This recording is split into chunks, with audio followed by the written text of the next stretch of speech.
Қайырлы күн достар, бүгін сіздермен Бекзат, каналыма қош келдіңіздер. Бүгін мен муравейниктің рецептісімен бөлісетін боламын. Олай болса видеоны соңына дейін қарап, каналыма тіркелмеген болсаңыздар, тіркеліп қоюды ұмытпаңыздар. Ал ендеше муравейнигімізді бастайық. Мінекей осылай ұнымыздың үстіне 2-2,5 ас қасық қант, одан кейін бөлме температурасында еріп тұрған сары майды қосып, үшеуін араластырып, қазір жұмсақ тестіні илеп шығатын боламыз. Барлығын осылай қолдың көмегімен езіп, басын біріктіріп, жұмсақ қамырды илеп аламыз. Содан кейін осы қамырымызды пакетке, яғни таза пакетке салып, морозильникке бір жарты сағатқа қойсаңыздар болады. Мінекей енді дайын шамалы қатқан қамырымызды, яғни тестімізді осылай екіге бөліп, мен терканың көмегімен осылай өткізіп аламын. Негізі бұл жерде ет тартқышпен де өткізіп жасасаңыздар болады, бірақ маған осы терка ыңғайлы. Барлық ет тартқышты алып, оны шығарып, тартып жүргенше осы теркамен тез-тез осылай тартқан маған ыңғайлы. Сіздерге қалай ыңғайлы, солай жасасаңыздар болады. Жаңағы екіге бөлінген тестінің барлығын осылай теркаден өткізіп алдым.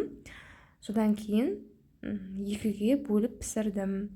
Негізі мен пешке бірден екеуін салдым. Осында екі подносқа салып, екі противеньге салып,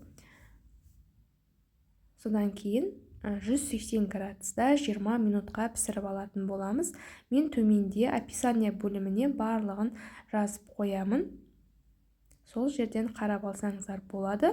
Бірақ бұның құрамы өте оңай, әрі тез дайындалатын муравейник, және де шайға, қонақ келген кезде дастарханға керемет.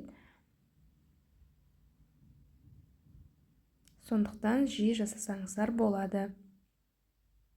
Мінекей, осымен біздің муравейнигіміздің теркаден өткізіп алдық. Енді осылай ыңғайлап барлығын жайып шығамыз да, қазір духовкада пісіріп алатын боламыз.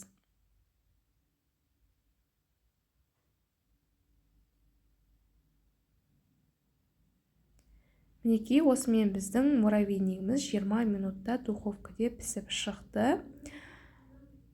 Мынау бірінші порциясы, қазір екінші порциясını осының үстіне саламын да, оқтаудың көмегімен езіп аламын.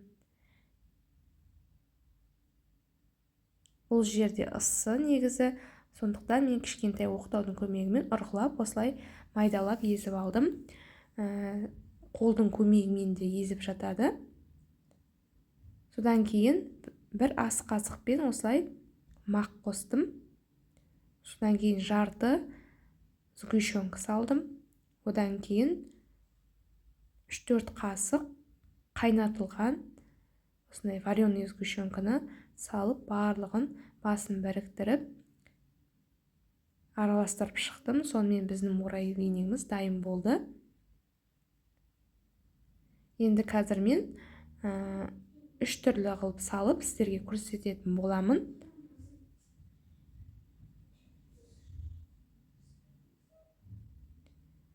Осылай әдемі қағазымызға кішкентай қасықтың көмегімен осылай салсаңыздар болады. Бұл қонақ келгенде дастарханыңызға әдемі сән беріп тұрады. Мінекей, осылай жасасаңыздар болады.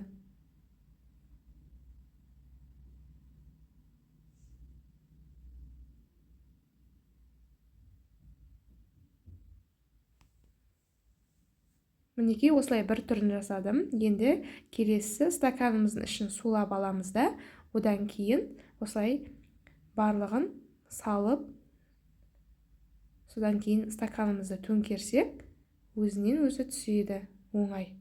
Мінекей, осы екінші түрі, және де үшінші түрі, ол қарапайым кішкентай ыдысқа осылай салып қойсаңыздар болады. Бұл күнделікті өзіңізге шайға да осылай жасауға болады. Достар, менің рецептім сіздерге ұнаса, каналыма тіркеліңіздер.